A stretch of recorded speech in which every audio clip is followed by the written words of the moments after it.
दोस्तों, जरा सोचो, एक ऐसी जोड़ी के बारे में जिनमें एक है पेरिस की स्ट्रीट से उठा हुआ, तेज तर्रार, नियम तोड़ने वाला ब्लैक जासूस जो अपनी शर्तों पर जीता है, और दूसरा है एक अमीर खानदान का नाकाम, घमंडी, 3 बार पुलिस चीफ का एग्जाम फेल कर चुका गोरा अफसर जो अभी भी अपने माँ बाप के घर में रहता है। इन दोनों को एक दूसरे से नफरत है, दोनों की सोच अलग है, दोनों के तरीके अलग हैं, लेकिन एक बेरहम हत्या और एक बड़ी साजिश उन्हें फिर से एक साथ ला देती है। यही है द टेकडाउन की कहानी। एक ऐसी फ्रांसीसी एक्शन कॉमेडी जो आपको हंसाएगी, रोमांचित करेगी और साथ में नफरत और फैशिज्म पर एक बड़ा सवाल भी उठाएगी। ओमार साय और लॉरेंट लफिट की यह जोड़ी, जो 2012 की film on the other side of the tracks में पहली बार मिली थी, अब एक दशक बाद एक और खतरनाक मिशन पर है। पेरिस की क्राइम डिवीजन के मुखिया हैं ओस्मान डियाकिते, जिनका किरदार निभाया है ओमर सी ने। ओस्मान एक ऐसे जासूस हैं जिन्हें नियम कायदे की परवाह नहीं, जो किसी भी अपराधी को पकड़ने के लिए किसी भी हद तक जा सकते हैं। फिल्म की शुरुआत ही ऐसे एक दृश्य से होती है जहां ओस्मान एक अंडरग्राउंड बॉक्सिंग एरिना में घुस जाते हैं, एक खतरनाक अपराधी जॉर्डन डियाज को पकड़ने के लिए, अकेले, बिना बैकअप के, और वो उसे पकड़ भी लेते हैं। लेकिन इस पागलपन की वजह से उनके बॉस की नींद उड़ जाती है। उस्मेन के बारे में एक और बात, पुलिस की पीआर टीम चाहती है कि वो उनके पोस्टर बॉय बने क्योंकि वो ब्लैक हैं और इससे पुलिस की इमेज बेहतर लगेगी, लेकिन ओस्मान इस नाटक से दूर रहना चाहते हैं। दूसरी तरफ पेरिस के 12वें डिस्ट्रिक्ट में फ्रांसवा मोंज हैं, जिनका किरदार निभाया है लॉरें लाफिट ने। फ्रांसवा अभी भी डेप्यूटी चीफ हैं, एसोसिएट चीफ कहलाना पसंद करते हैं क्योंकि सच बोलना उन्हें गवारा नहीं। 3 बार पुलिस चीफ का एग्जाम दिया और तीनों बार फेल हुए, ये बात उन्हें खाए जाती है। उनकी करियर में कोई खास तरक्की नहीं हुई, जबकि उनके पिता बड़े रसूखदार हैं। फ्रांसवा को अपना एक थेरेपिस्ट भी है, जिसके साथ वो सेशन के बजाय रोमांस में ज्यादा वक्त बिताते हैं। एक दिन लायन स्टेशन पर फ्रांसवा अपने अमीर माँ बाप को रिसीव करने गए और वहां उन्हें एक बहुत भयानक चीज मिली, एक इंसान के शरीर का आधा हिस्सा, एक कटी हुई लाश का हिस्सा जो ट्रेन में आया था। फ्रांसवा ने इसकी रिपोर्ट दर्ज की और वहां पहुंचे ओस्मान अपने पुराने साथी को देखकर हैरान। दोनों ने एक नजर एक दूसरे को देखा, पुरानी यादें, पुरानी कड़वाहट। दरअसल दोनों अलग इसलिए हुए थे क्योंकि ओस्मान ने पुलिस चीफ का एग्जाम पास कर लिया था और फ्रांसवा, जो खानदानी रसूख के बावजूद पास नहीं हो पाए थे, उन्हें यह बात हजम नहीं हुई थी। लाश का दूसरा आधा हिस्सा वलेर्गनेस के पास एक ट्रेन ट्रैक पर मिला। ये एक छोटा सा कस्बा था फ्रांस के एल्प्स के पास। मारे गए का नाम था केविन मार्चाल, एक युवा। उस्मान वलेर्गनेस के लिए निकल पड़े और फ्रांसवा ने अपने माँ बाप की सिफारिश लगाकर खुद को भी उस इन्वेस्टिगेशन में घुसा लिया। वलेर्गनेस में उनका स्वागत किया डेप्यूटी कैप्टन एलिस गोथिये ने, जिनका किरदार निभाया है इजिया हिगलिन ने। एलिस एक चालाक और केपेबल अफसर लगती हैं। मोर्ग में जब केविन की लाश देखी तो पता चला कि उसे 2 गोलियां मारी गई थीं। ओस्मान ने क्राइम सीन का मुआयना करके अनुमान लगाया कि केविन अपनी मोटरसाइकिल पर था। किसी ने उसका पीछा किया, उसे गोली मारी, वो बैलेंस खोकर गिरा और नीचे ट्रेन ट्रैक की हाई वोल्टेज केबल से टकरा गया, जिसने उसके शरीर को 2 हिस्सों में काट दिया और बिजली से शव कॉटराइज हो गया। एक हिस्सा ट्रेन पर चला गया और लायन पहुंचा और दूसरा ट्रैक पर रह गया। फिर हत्यारे ने मोटरसाइकिल उठा ली ताकि सुराग मिट जाए। केविन के घर जाने पर उस्मेन को एक सीक्रेट लैब मिली जहां केविन एक खास तरह का ड्रग बनाता था जिसे परविटीन कहते हैं। वही ड्रग जो दूसरे विश्व युद्ध में नाजी लड़ाकों को दी जाती थी। केविन की गर्लफ्रेंड जेसिका एक बार ले चेरी में काम करती थी। जब वहां जांच करने गए तो एक बड़े और गुस्सैल बाउंसर कार्ल मुलर ने बिना बात ओस्मान पर हमला कर दिया। ओस्मान उससे लड़े और फ्रांसवा ने टेजर चला दिया। कार्ल तुरंत गिर पड़ा, मर गया। उसके शरीर में इतनी ज्यादा ड्रग्स थीं कि टेजर की करंट से उसका दिल बंद हो गया।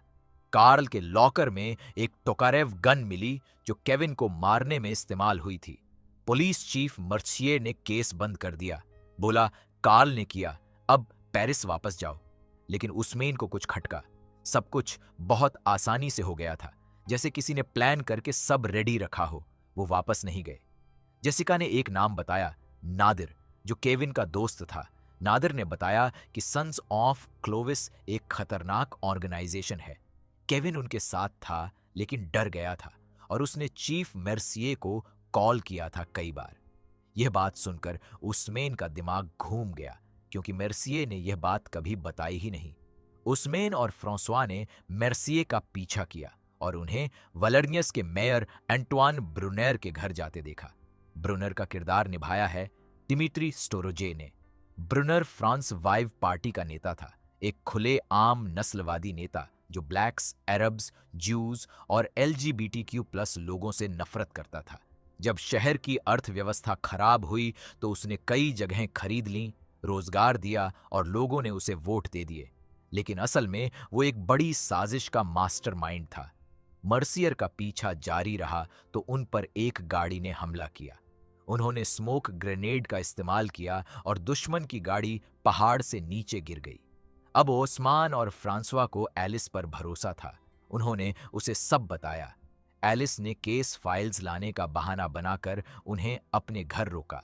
इसी बीच ओस्मान और फ्रांसवा ने ब्रूनर के घर में घुसकर एक बेसमेंट ढूंढा, एक प्लानिंग रूम जिसमें नक्शे थे, टारगेट्स थे, एक मस्जिद, एक हुक्का लाउंज, एक सिनागॉग और शहर का इमिग्रेंट सेंटर, इन सब को बॉम्ब से उड़ाने की योजना। केविन को जब यह पता चला था तो वो घबरा गया था और मर्सिये को कॉल किया था, जो खुद ब्रूनर का आदमी था, और केविन को खत्म करवा दिया था। अब हुस्मेन को समझ आ गया कि कार्ल वाला गन प्लांट किया गया था ताकि केस बंद हो जाए। सन्स ऑफ क्लोविस एक नाजी इंस्पायर्ड नफरत का गिरोह था जो परविटिन खाता था और ब्रोनर के लिए काम करता था। एक रात ब्रूनर ने अपने सैनिकों की एक सीक्रेट रैली बुलाई एक वेयरहाउस में। उस्मान और फ्रांसवा वहां पहुंचे। फ्रांसवा अंदर घुसा, भीड़ को डिस्ट्रैक्ट करने के लिए एक नकली बॉम्ब ट्रिगर हाथ में लेकर। उस्मेन बाहर गाड़ियों से हथियार चुराने निकले, लेकिन तभी एलिस उनके सामने आई और एलिस ने उस्मेन पर हमला किया। वो खुद ब्रोनर की समर्थक थी, सन्स ऑफ क्लोविस की हमदर्द। उस्मेन और एलिस में लड़ाई हुई। उस्मेन ने उसे हैंडकफ किया, लेकिन अंदर फ्रांसवा की पकड़ हो गई। उसकी जान खतरे में थी। ओस्मान ने अपनी गाड़ी वेयरहाउस की दीवार में घुसा दी और दोनों ने मिलकर ब्रूनर के गुंडों को धूल चटाई। लेकिन ब्रूनर भाग गया और एलिस ने खुद को हैंडकफ से छुड़ा लिया और ब्रूनर की मदद करने पहुंची। एक बड़ी कार चेस हुई। फ्रांस की पहाड़ी सड़कों पर, कर्व्स पर उस्मेन ने एलिस की गाड़ी में क्रैश किया। एलिस बुरी तरह जख्मी हुई, लेकिन ब्रूनर भाग गया।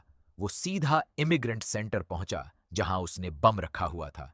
ओस्मान और फ्रांसवा वहां दौड़ पड़े, लोगों को बाहर निकाला, एक एक को। जब तक बम फटा तब तक सभी बाहर थे, लेकिन उस्मान और फ्रांसवा अभी अंदर थे। धमाका हुआ, इमारत ढही और ये दोनों इमारत की मलबे में थे जहां ब्रूनर भी था। उस्मान ने ब्रूनर को मुक्का मारा, उसे बेहोश किया और जब इमरजेंसी सर्विसेज आई तो ब्रूनर गिरफ्तार हो गया। एलिस को भी बाद में गिरफ्तार किया गया। दोनों पुलिस वाले साफ निकले, लेकिन कहानी का सबसे मजेदार और दिल को छूने वाला हिस्सा यह था जब ओस्मान के ऊपर वाले ने सारा क्रेडिट लेकर टीवी पर इंटरव्यू दे दिया। ओस्मान का नाम भी नहीं लिया, फ्रांसवा तो बहुत दूर की बात। उस्मान को समझ आया कि यह दुनिया कैसे काम करती है।